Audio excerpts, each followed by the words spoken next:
Yeah, Yes, so sir. interplay of technology and education, and I understand that this is a online short-term course which focuses on the development, design, and evolution of effective curriculum, uh, right? And it has participants from the whole country, right? So, there are close to 200 participants today, and today we are able to communicate, right, across thousands of kilometers, right? I am right now sitting in Bangalore, and all of you are sitting across the country because I have a very good internet connectivity, right? So I have a download speed of around 50 Mbps at my home, through which I can connect, right? And all of you will agree that post COVID and pre COVID, the way we used to look at academia, the way we used to look at education, the way we used to look at how labs are to be conducted, that has changed, if not fundamentally, but to a large extent. So I'm sure that all of you, my colleagues here in academia, will agree to this, right? Uh, Earlier, these kind of completely online short-term courses were very rare, right? Uh, Even when I had a stint in industry, always the customers would like people to, the companies to come and discuss their products or the designs face to face. But now things have changed. More than half of uh, our meetings are online, right? And uh, and the only thing which is there, which makes it possible, of course, is technology. When I say technology, it means high internet speeds, good microprocessors, so that I have a seamless flow uh, of this video streaming on my systems, right? Good audio. So there is no denying the fact that technology is not changing the way we interact, right? And of course, today the focus is on education, but moreover, it is changing. Almost every 6 months you see something new. Now, um, I'll just take you through few things. So over the last few years, I had the fortune to work closely with some of the founders of startup companies in Bangalore, and I have my colleagues who are in academia, who are in research. Of course, I was a faculty for some time, and I'm still in touch with some of the students, right? And uh, at present, one of the roles which I have here in my unit is to be part of the teams or committees, which frame the policies, or which at least suggest for the policies, advises for the policies in different domains, especially on the data governance and AI ethics and data privacy aspects. So these are my thoughts, right? And the aim is very simple. It is to share whatever I feel and whatever I have learned in the past few years, right? And my experiences with you, and of course to initiate some kind of arguments and counter arguments, right? Many of these data sets which I will be using, which I have used, is not primary. It comes from secondary sources, maybe not updated, and sometimes. So now, if you see the national education policy, which has started to look at education, especially the higher education, from a totally new and refreshing point of view, you will see that uh, the 2020 policy, just go through it, you will see that okay. So as all of you know, we have the first education policy in 1968, and after 18 years we got the second national education policy in 1986, right? And post that, after close to 34 years, right, we got the recent national education policy in the year 2020, right? Of course, there were commissions in between in 1948, then post that 64, 2005, and 2009. So basically, if we look at the historical context, there were three policies and four commissions in these 75 years, close to 75 years, more than 75 years now. Now, uh, if we start looking at the policy, right, we will see that there is a huge stress and focus on the use of technology uh, in education, right? If you see the term technology itself in the close to 60-page document has been used 74 times, right? If you look at the word digital and do some search, you will see that the word digital has been used 38 times in the policy document. Uh, Online education has a lot of potential, as all of you will agree. It has this term has been used 50 times in the policy, and the term artificial intelligence has been used 8 times in the policy. So there's no doubt that uh, I mean, technology and education are very closely linked, right? And it's kind of a bidirectional relationship because we can enhance the quality of education using technology. Uh, at the same time, we can educate students on more cutting edge technologies. So it's kind of a circle, right? Now, uh, before we go ahead, maybe I'll ask. I would like it to be very interactive, so I would like to ask, like, someone from the audience that what kind of technological tools they are using in classroom, or any framework or anything. How are they supporting the use of the students using technology? Is there anyone who can elaborate on it a bit?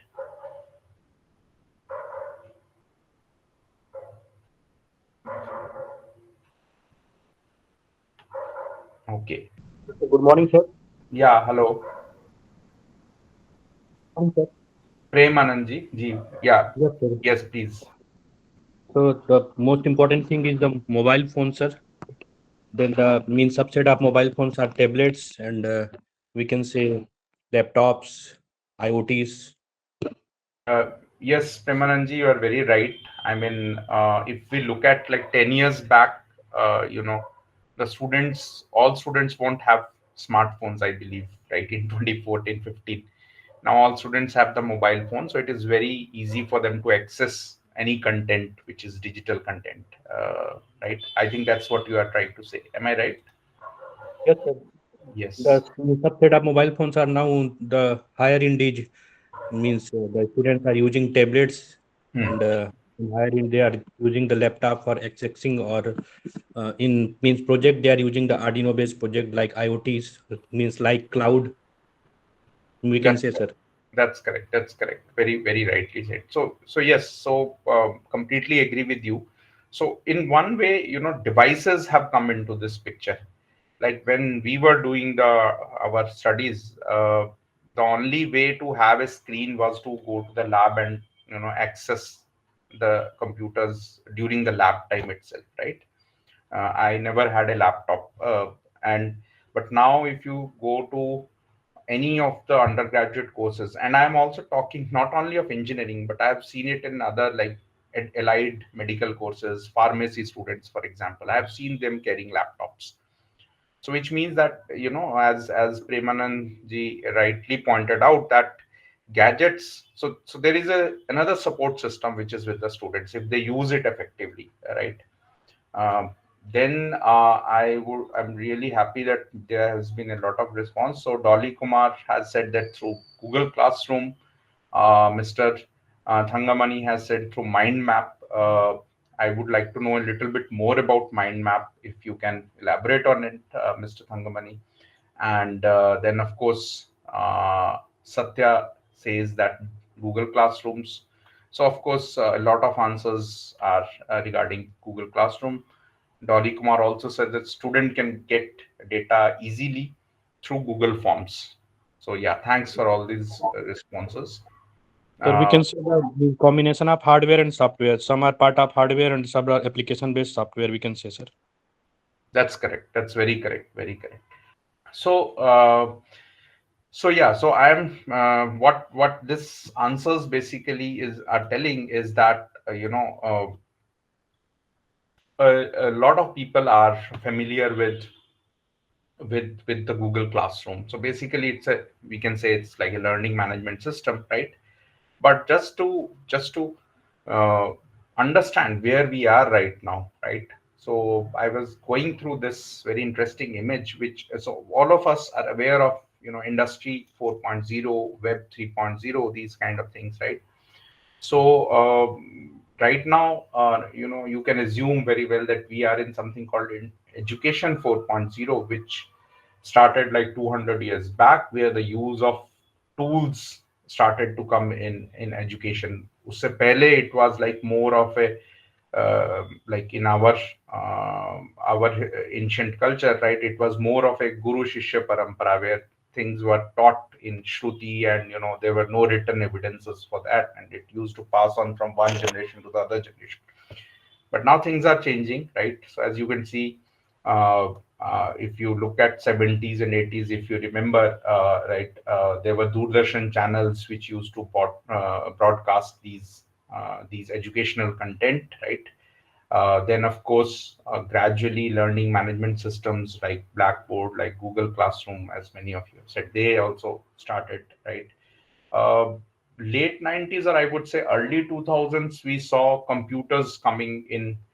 When I say computers, I'm referring to desktops, right, coming into the labs, and there were content, of course, not of that extent which we see today, but floppy disks and CDs and all those things also was on the rise. Gradually, people move to MOOCs. You would be surprised to know that during the COVID years, for 2 years, uh, Coursera had seen the highest number of learners from India. So that shows that the power of these massive open online courses, right? Many of you might have done. There are institutes and universities which now give credits for those courses. If you have done it a MOOC, okay, you can skip a class, but you have to show us the certificate of that, right? Of course, 2015's webinars was a lot of rage. In 2015 to 2018, I myself remember taking webinars, and that used to be a big thing, that there's one webinar in the whole day. But now, post COVID, we do like a half a dozen meetings within a day online, right? And of course, active learning methods, students are more aware. They not only have to depend on not only on the classroom teaching, but they have like 100 ways to learn things, that all of you will agree. That also brings to a question that, whether what extra can be given to the students which may not be available on the web. uh, and then, of course, we are moving to mobile learning, as Premananji said, that we are moving in where which are like cyber physical labs. So there are softwares which will help you. There are hardwares which can be used to teach a concept more nicely, like for Arduino boards, which are very cheap, right? And you can do a lot of things using those boards. So yeah. Now, if there are any questions, or if you want me to stop, please do that, and we can talk a bit more and then move ahead. So all of you have also, I'm sure, have used a large language model in the last 6 months. I'm sure. So as you know that OpenAI's ChatGPT came in, I think November 2023, and it's uh, like a couple of months only, right? Like 6, 7 months, or maybe Yeah, I think like that, less than a year. But it has changed the way, we look at uh, um, learnings also, right? So there's a very interesting concept given by one economist, which is called as Computer's long waves of innovation, right? And if you look at it, right, it is this was done like a long time back, 80 years back. So this prediction, which you can see on your screen, right, it basically says that uh, you know basically the whole society, right, goes through a cycle, right, when it comes to innovations, right? So the first wave was like for 60 years, where people use steam engines, water power, textiles, iron. Then of course second wave, as you can see.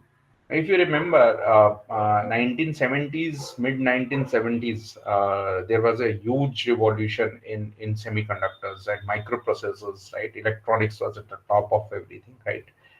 And and uh, and 1980s also saw a lot of technological developments in especially in electronics, right? Um, Post that, when India also opened its economy to the world in early 90s, right? You will see from 1990 to 2020, right? These 30 years were primarily, computer science, right? Primarily because, we use all those things that, now the chip density is enough, and people started looking at the web also, it expanded, and softwares were the all over, right? Uh, uh, and uh, in the last 30 years, right? And of course, computer networks, high-speed internet, all these things. But now, from 2020, it is predicted, as per this model of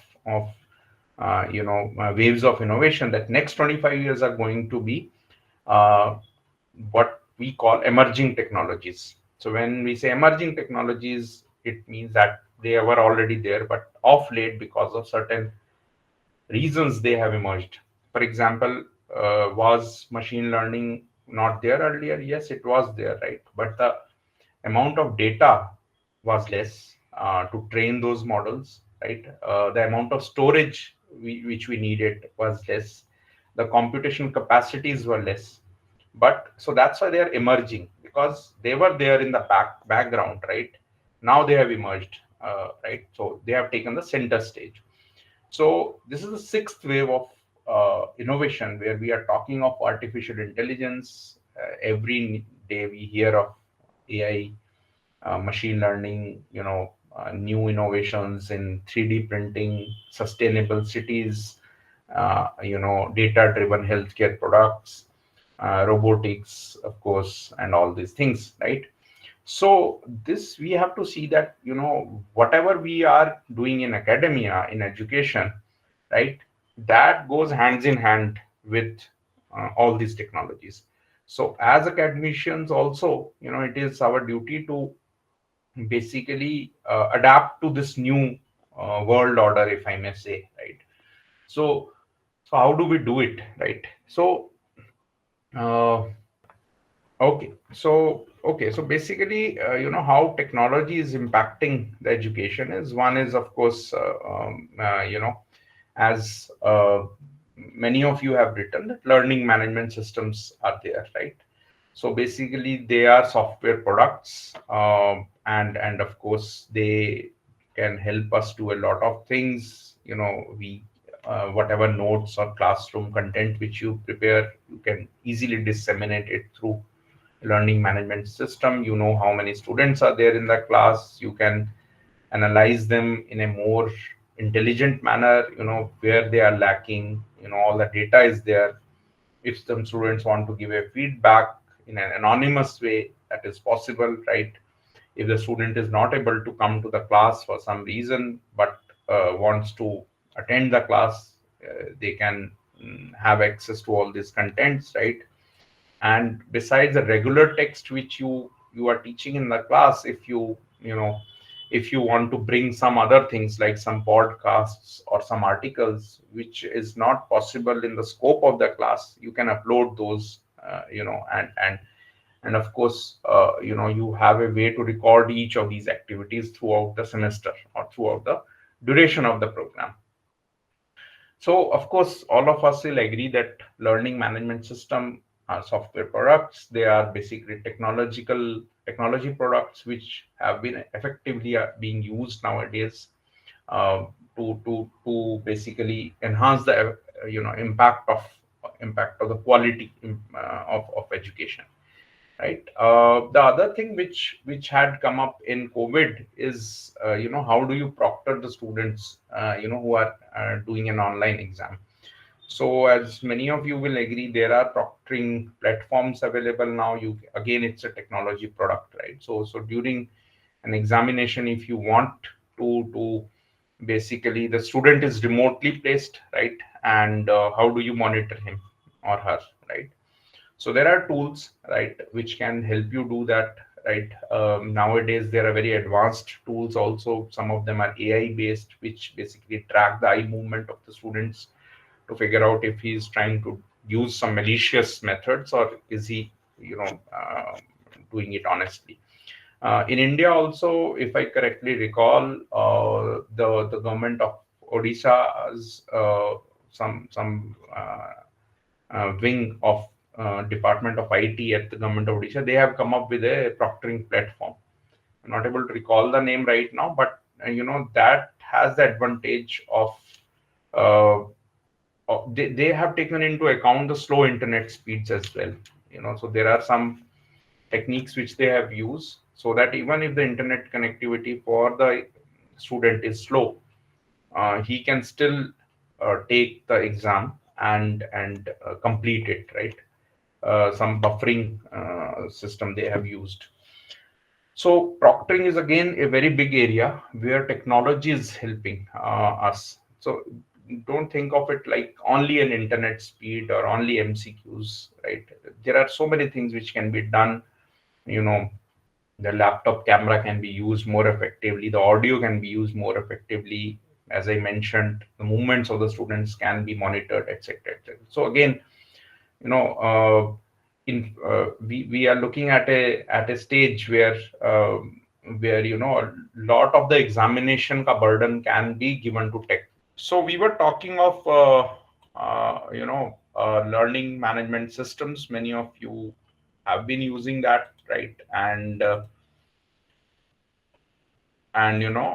then we were talking of okay, we were talking of proctoring platforms, right? So again, this is, without technology, this kind of proctoring platforms are not at all possible, right? And uh, you all will agree that it takes a lot of burden of the in terms of conducting an exam. For example, you want to create a quick test of multiple choice questions, and there are options in Blackboard and all other tools where you can do that quickly. Besides that, many of the universities have started to get into the digital evaluation, right? Interestingly, some of the health science universities are doing this in a big way. So they are able to conduct, these exams for thousands of students and come up with a result very quickly, because most of it is digitized, right? So I'm sure many of you also use that. So again, you will see that how technology has changed how evaluation of examinations were being done. And post that also, since it has been digitized, if the students want to some kind of re-evaluation kind of thing, right, which from a faculty point of view or from teachers point of view, I'm taking these points, right? So faculty can use the learning management systems, they can use the proctoring platforms, they can use digital evaluations, and I'm sure all of you have done it or are doing it, right?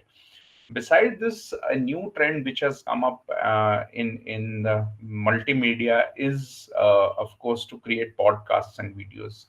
And I think this is a very interesting thing because a lot of content which is to be shared with the students are many a times not possible in the scope of the syllabus. So one of the things which people have started to do is create some recordings, right? The faculties have started to create those recordings. So, for example, people who are teaching electronics, right, basic electronics, so they can within the classroom, since it is mentioned in the syllabus and the curriculum, they can take them through the BJT, right? They can tell all the circuits and everything, but a lot of interesting background information is also there, like how the first transistor was made, and why they got the Nobel Prize, and all those interesting, tidbits of information. But many a times, because there is a limited time, it is not possible to convey all these interesting things in the class. So a new trend has emerged that people have started to create these small podcasts or even small audio recordings, and then share it through a LMS to the students. So students can go back and listen to those audios. That is another way of engaging the students in a more creative way.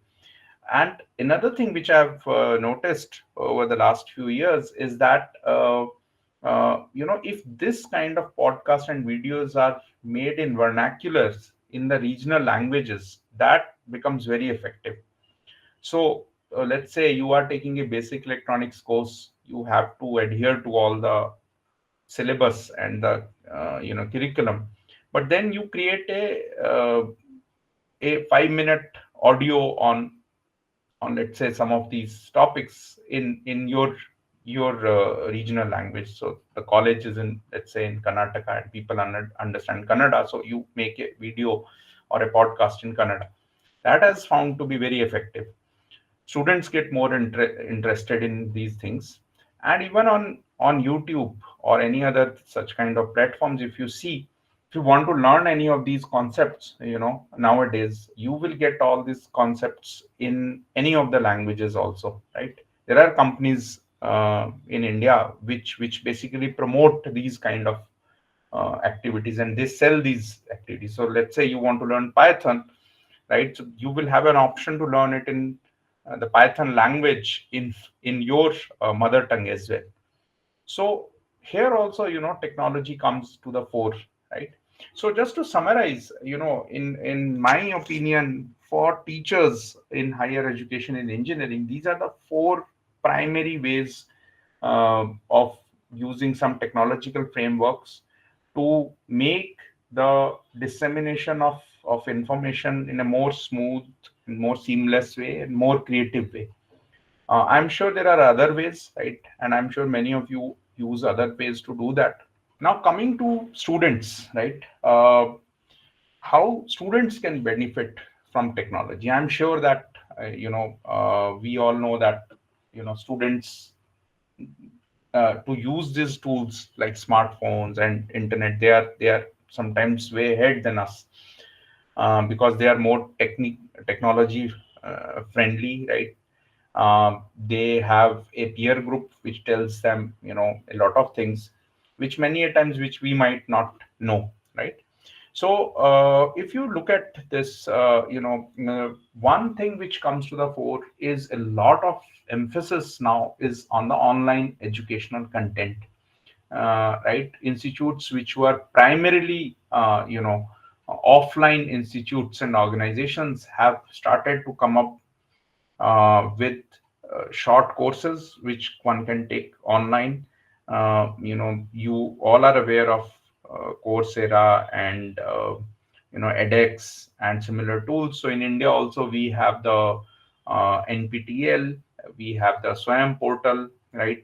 Ministry of Education has launched something called virtual labs, where you can basically do a lot of experiments which are standardized also. So this also is a very good thing, because a country like India, which is diverse, where the scale is huge, standardization of these course content is also a very important thing.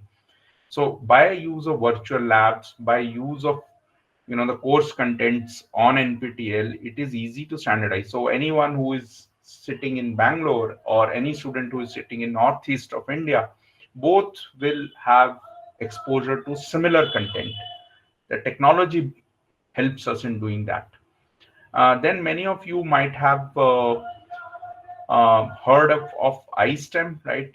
Which is India Science and Technology, something like mission, right? Where basically what it does is connects the researcher or the user to the provider of that service. So by that, what I mean is that if you have good equipments in your college, let's say, or in your university, and you see that it's not being used uh, optimally, or it is a very exotic kind of equipment and it is not there in your region, right? Only you have that machine, right? Then if you register on ISTEM, people can come and see that these facilities are available, and they can book a slot, they can make the payments, and then use those services and equipments. And interestingly, if you go to ISTEM, a lot of softwares which are proprietary softwares are available here. So if you're a college and you want to use some of the tools which are very expensive, right? You can log into ISTEM, right? Sign up here, and then start using those tools free of cost. So how is it possible? This is only possible because these are kind of a digital infrastructures which are being provided to the whole country, right? And why it is feasible is because only because of technology, right? Uh, but beside that, I want to bring to notice something which are open source, right? So as you might be aware, in the world there are close to 7 crore open source contributors to platforms like GitHub, right? Uh, and Interestingly, in 2010, our president APJ Abdul Kalam had in one of his lectures mentioned that for a country uh, uh, of the kind of needs which we have, the way forward is free and open source, FOSS as they say it, right? So in my work also, I have gradually moved from using proprietary tools. So some of the tools which are freely available, and the as I was saying, in the India is number three in open source contributors. So close to 70 lakh technology professionals in India contribute to uh, the Git and all similar kind of these forums, and it is growing, right? So the first is US, the second is China, third is India, and year on year the growth of open source developers is increasing, right? And it helps a country like us, which is we all are very cost sensitive, right? So you can build a whole complete products, right? Just by using open source, right? You talk of anything, you talk of DevOps, you talk of databases, you talk of tools like middlewares, right? Like RabbitMQ, for example, right? Um, you, uh, you want to create a dashboard using Streamlit or whatever, right? You just name it, and there will be an open source version of it, right? So one of the ways to use technology more closely, right, in education is to encourage the use of open source. So also the Linux Foundation did a survey where they found that using open source tools, the organizations have been able to reduce close to 2 to 4 times of the costs. So and also whenever you take any proprietary tool, right, uh, almost 50 to 60% of the microservices or whatever components it is made of, right, is primarily open source. So one of the thing which we should do to couple education and technology more closely is to encourage and start using open source tools as far as possible. So yeah, the third thing is debatable. We have been talking of these large language models of late, right? Every day someone is coming up with tools like Gemini, like Bard, like the Chat GPT, Perplexity, and whatnot, right? Even in India, Ola has come up with something called Kritrim, right? So they are nothing but large language models. And when it came, there were a lot of alarms were raised that it will damage the whole education system. And I recall getting a call from someone and saying that how do we stop it in our university? So the simple answer is that we have to co survive with these technologies, right? So there are ways, right? Can you stop a student to not use a large language models to create an assignment or something? I don't think, if someone can shed a light on it, I'll be very happy, but I don't think so, right? So the way is to use it in or make them use it in a more effective way, right? So we can always say that, see, this is a tool which is very powerful, but we need to use it in a very smart way. So if you want to understand some concept, these are the kind of prompts which you can write. So explain the purpose, right? You can write something in this, right? So provide examples of how, let's say, electrostatic shielding is used, right? Summarize. There are tools which will summarize the whole papers for you, right? So there's a big paper, you want to understand it quickly, you don't have time, it will help you to do that. uh, if there is a mathematical concept which you are not able to grasp quickly, it will help you to do that, right? Students is there, student wants to create a study plan for himself, right? He can write, create a study plan for this syllabus, and it will come up with some plans, right? Or there's hundreds of the things which can be done, right? Or one wants to understand, let's say, electromagnetics, or let's say operating systems. So what are the main resources which you need, right? So yeah, so the thing is that this is, I think, one of the biggest and most effective use of technology in education, I think, if used correctly. So yeah, to summarize, I mean, for I think for the students,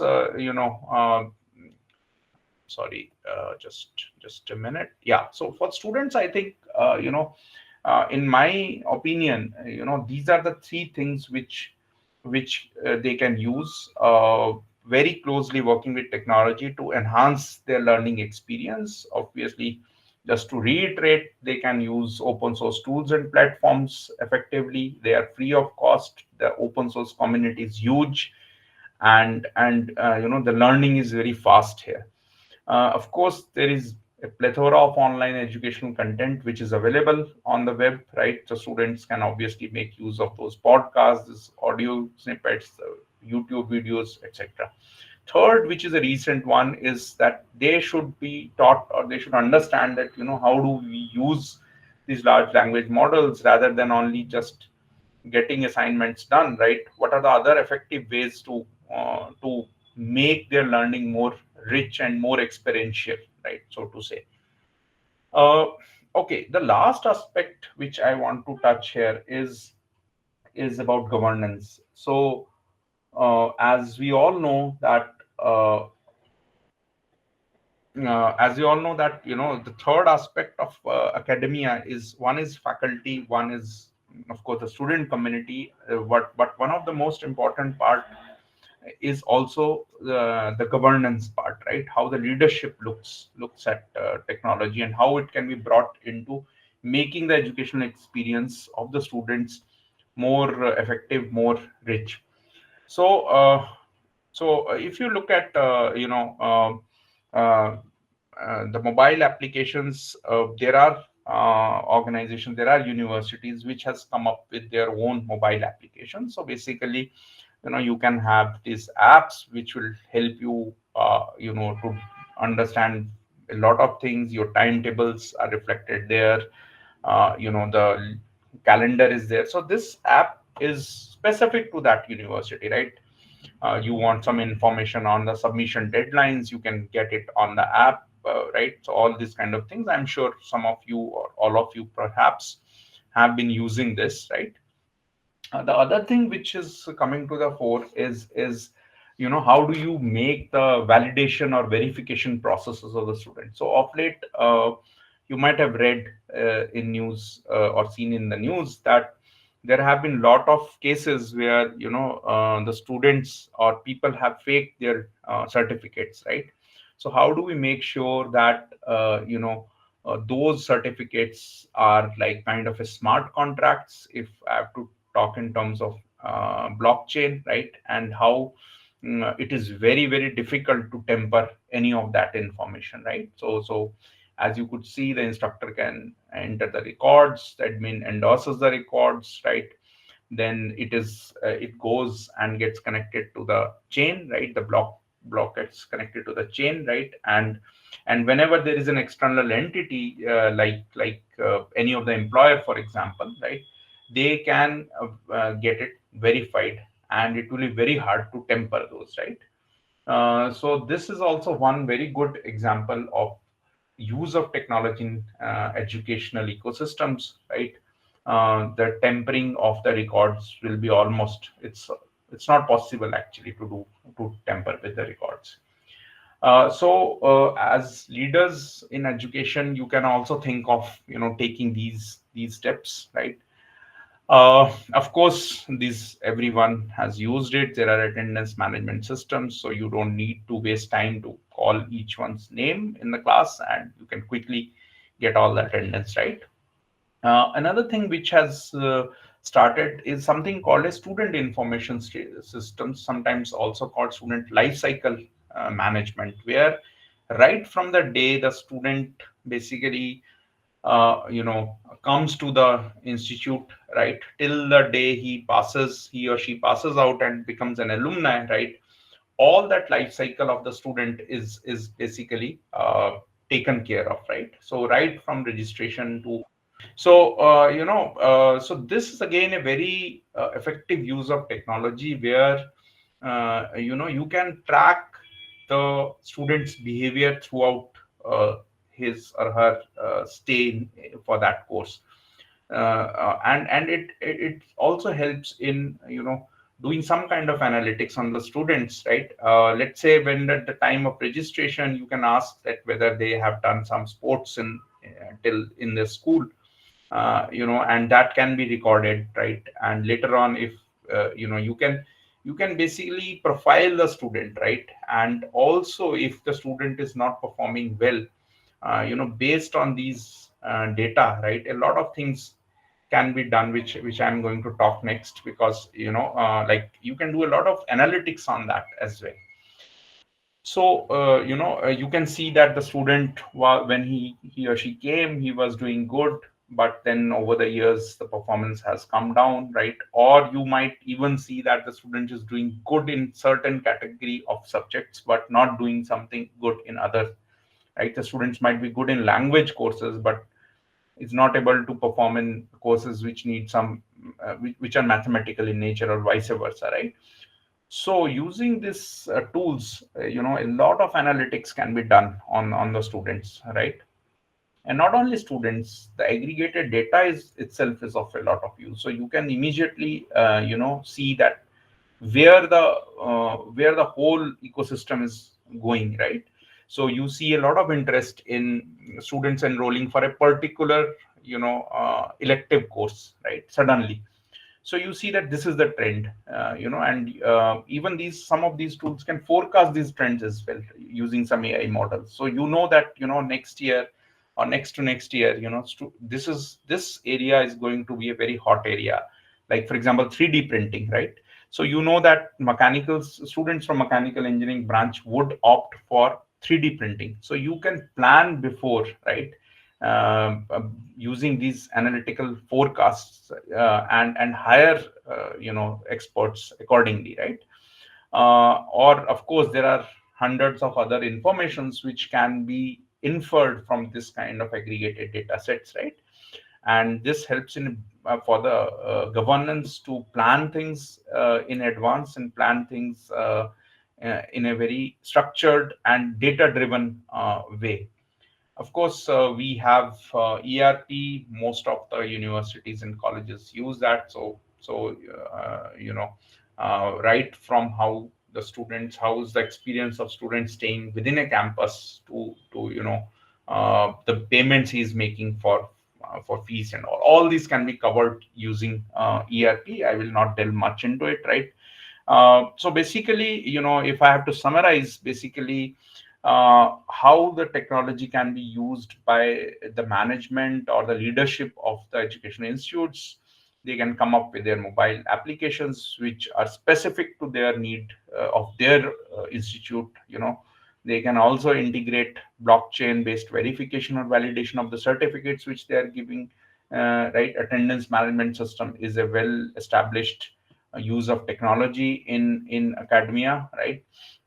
Of course, a lot of analytics and visualizations and dashboarding can be done for the leadership, which gives a snapshot of where the things are heading. Of course, ERP is there, and a repository of students for complete cycle can also be done. So again, if you look at these 6 points, right, this all are possible only because of technology. So we can very well say that technology and education, like the title which I was asked to speak on was interplay of technology and education. So there are many aspects of this, right? This is multi-dimensional problem actually, and there is no two ways about this, that technology and education cannot go hand in hand. I mean, that's how we have to start looking at it, right? So of course we use it rather as a automatic evolution of our teachings. But if you see, it is very important that we understand the importance of these kind of technological interventions in education and make the best use of it. Yes, sir. I have a question that what are the tools, AI tools and online free tools, which are very beneficial and very practical for to save the time in the research activities and to make sometimes we stuck and because we are a human being and sometimes we are unable for to get the research gap and something related of the research. So there are some important research tools are available online free. So sometime ethically we can use to them. Yes yes I get it Munawwar ji, thank you for your question. तो ऐसे बहुत से tools तो मैं नहीं जानता हूँ, right, list of tools, but one tool which I have come across is called site, SCICITE, right, which I have used myself, which basically helps me to understand papers, right? है उसमें आप क्या कर सकते हो कि पीडीएफ को upload कर सकते हो, ठीक है, जी जी। और वो उसको समराइज करके देता है, वन, ठीक है। हम्म। दूसरा ये है कि उसमें अगर कोई मैथमेटिकल इक्वेशंस हैं जो नहीं समझ में आ रही, आप उसके साथ इंटरेक्ट कर सकते हैं टूल के साथ, कि आप can you explain equation number 5 for example to Yeah. as as simple as to make it understand to a school student for example, ठीक है। तो आई Yeah. Have in my experience, बहुत कम मैंने यूज किया है, लेकिन मैंने देखा है कि वो बहुत इफेक्टिव है। और हम्म। देर आर मैं ऐसा लिस्ट तो नहीं है मेरे पास, लेकिन आई एम श्योर कि ऐसे आपको मतलब बहुत सारे टूल्स ऐसे मिल जाएंगे, right, which integrate their APIs with ChatGPT and all. Basic back Okay. तो एलएलएम ही चल रहा है, ठीक है, लेकिन आगे आपको ऐसा फ्रंट एंड में ऐसा कुछ दिखेगा, ठीक है। या आप ऐसा बोल सकते हैं कि लास्ट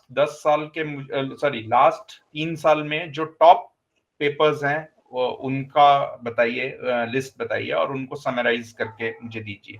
सो जो लिटरेचर सर्वे पार्ट है, वो मेरे हिसाब से बहुत ही इफेक्टिव हो गया है अब। अगर आप इसको यूज करेंगे तो आप देखोगे कि मतलब ऑफ कोर्स पढ़ना तो पड़ेगा, लेकिन वो थोड़ा सा स्ट्रक्चर्ड हो जाता है चीजें, आपको पता है कि क्या नहीं पढ़ना है मेरे को।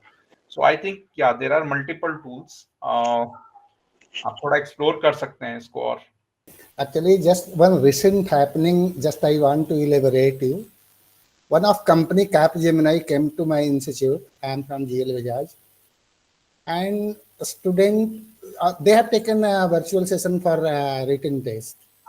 So it was online test, and students could do cheating using chat GPT.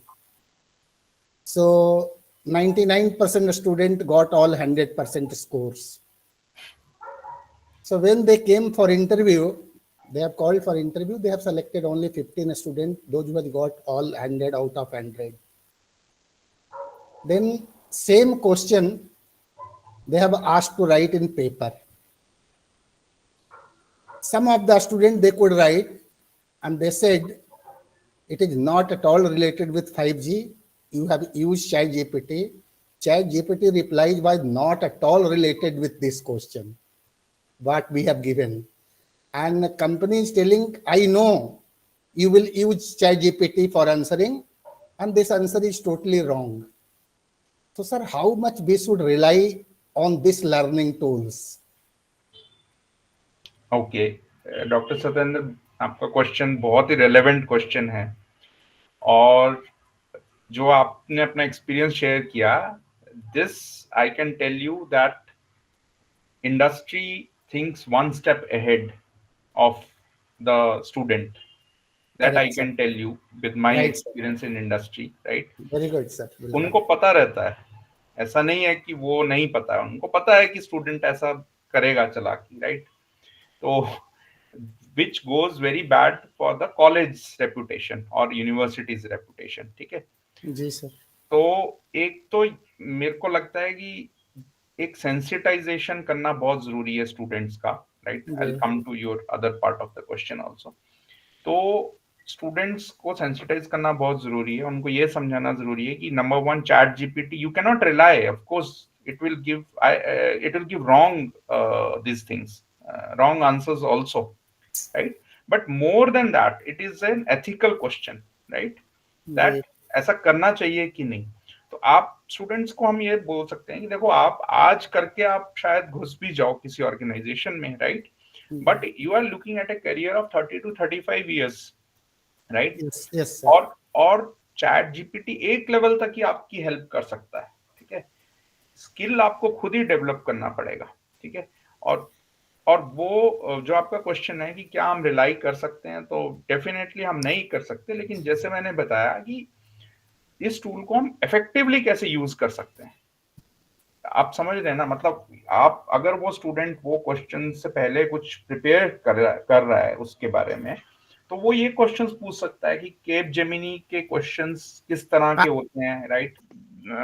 ये तो रोक नहीं सकते हैं, ठीक है?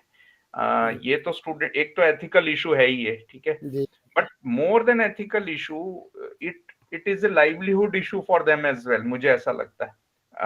which means कि आप करके आप एंट्री तो ले सकते हैं, लेकिन ऑर्गेनाइजेशंस ऐसे काम नहीं करती हैं, ठीक है?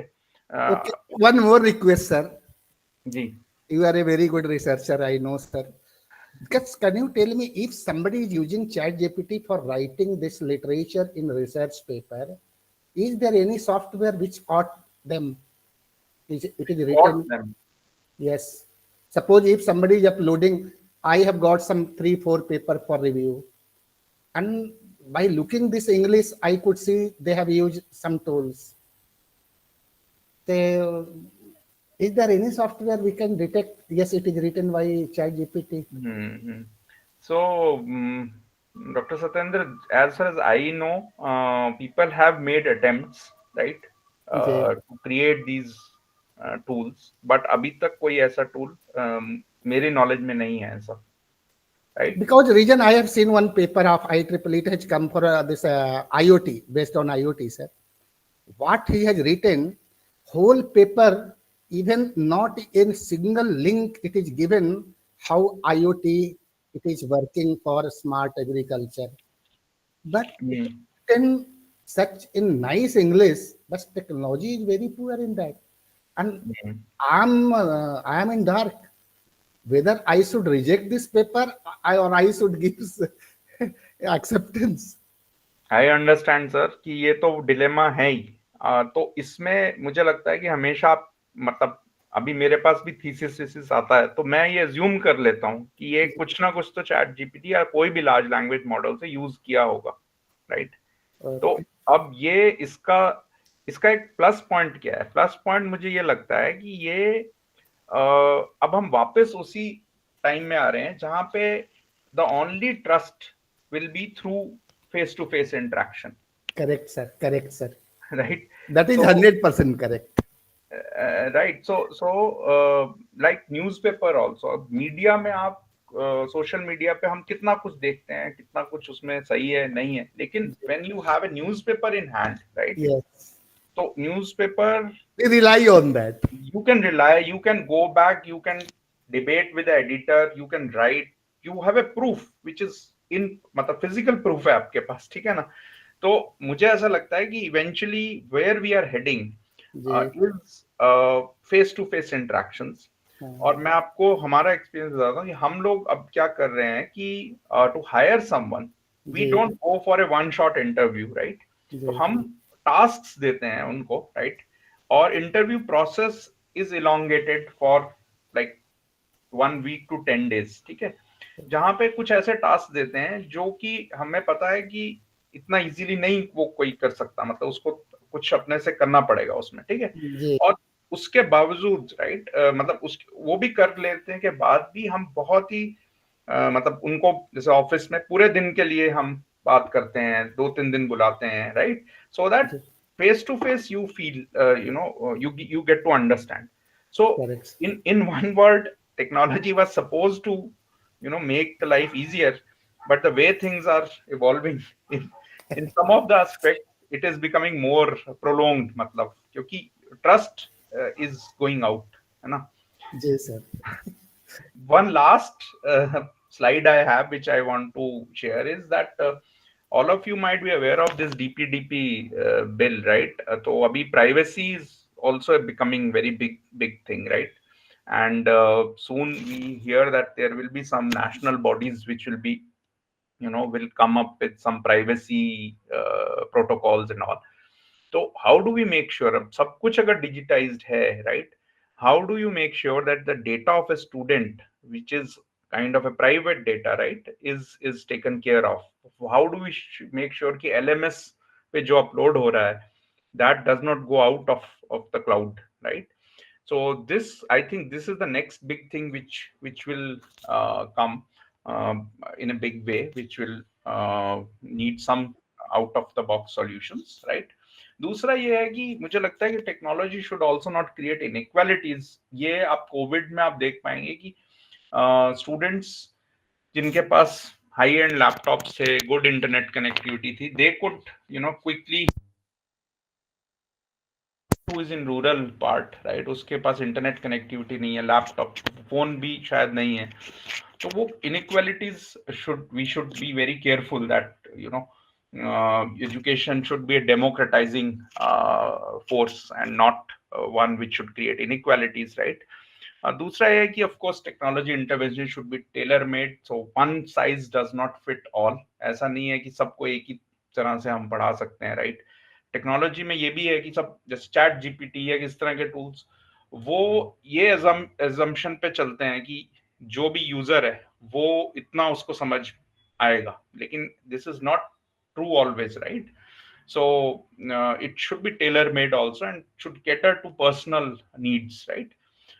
There is a huge need of framing the right policies of use of technology in education, right? uh, I think, like as I told about data privacy, there are no such privacy policy frameworks or policy guidelines or policies or laws, right, which confines the use of technology in education, right? So I think there will be a need soon where there have to be people have to sit down together and frame these policies, right? Of course, there is physical and mental health issues are also to be taken care of. A lot of screen time is not good, right? अब students को लगता है कि why to listen in the classroom when I can get all these material online, right? But you all will agree that nothing can replace a classroom teaching, which is a face-to-face teaching with any of the best of the tools, right? So it has also increased the screen time of the students, right? Because आप उसको पढ़ा भी online ही रहे हो, वो exam भी proctoring से ही दे रहा है, ठीक है, घर पे बैठ के, एंड एवरीथिंग प्रोसेस, मतलब देर इज नो इंटरेक्शन, उसका रिजल्ट भी ऑनलाइन आ रहा है, राइट? उसका फीडबैक भी वो ऑनलाइन दे रहा है. सो gradually the interaction or coupling between a faculty and the student is reducing because of this technological intervention, so that also should be taken into account, I believe. Yeah, so I'll end here. Whatever I I had few ideas I wanted to share with you, but I'll be very happy. Sir, one small question, sir. One Yes, question, sir. yes, Premanand जी बोलिए. देखिए, web based content की बात आपने लिखा है यहाँ पर, तो ऑब्वियसली वेब बेस्ड तो मतलब सब कुछ ही अब वेब बेस्ड है, हो रहा है. You have you told that yeah. So web based content, what I understand is कि आपको कोई मतलब basically it all boils down to searching on the web, ठीक है ना? तो definitely whatever we are teaching in the classroom, right, there is no doubt that that quality of content, or maybe better than that, is already available on the web. The challenge is, I should say the problem here is that web, there's a huge content, so there is always a possibility of getting lost in that content. So to curate those contents and give only the content which is of need, I think that is challenging. Yeah. Yes, you are right. Definitely that is a very challenging thing, sir. मैं पूरा agree करता हूँ. और students के पास smartphones हैं, right? They can access to any of these things. So we have to think, what extra in academia, what extra can be given in the classroom.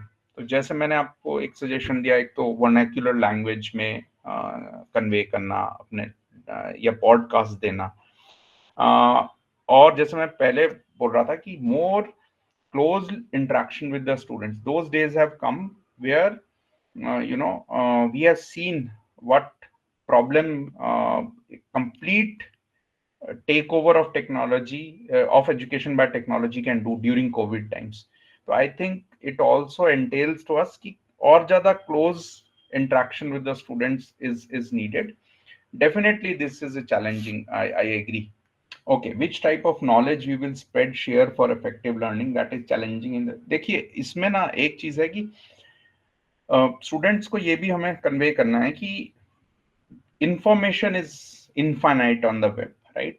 Information की कोई कमी नहीं है, but the world is moving from a knowledge based society और a information based society to a skill based society, right? तो आपको मैं ये बता सकता हूं कि in India only there are a dozen companies जिन्होंने अपने हायरिंग प्रोसेस में से अंडर ग्रेजुएट स्टडीज को हटा दिया है, which means ki if after class 12 you have the 5 these of the technical skills, you will be hired, right? They are not going to say that what course you have done in your college and all. This is a clear cut signal that the world is moving to skill based. Web से आप information ले सकते हो, right? But skill नहीं सीख सकते. So my response to your question would be that what type of knowledge we will spread.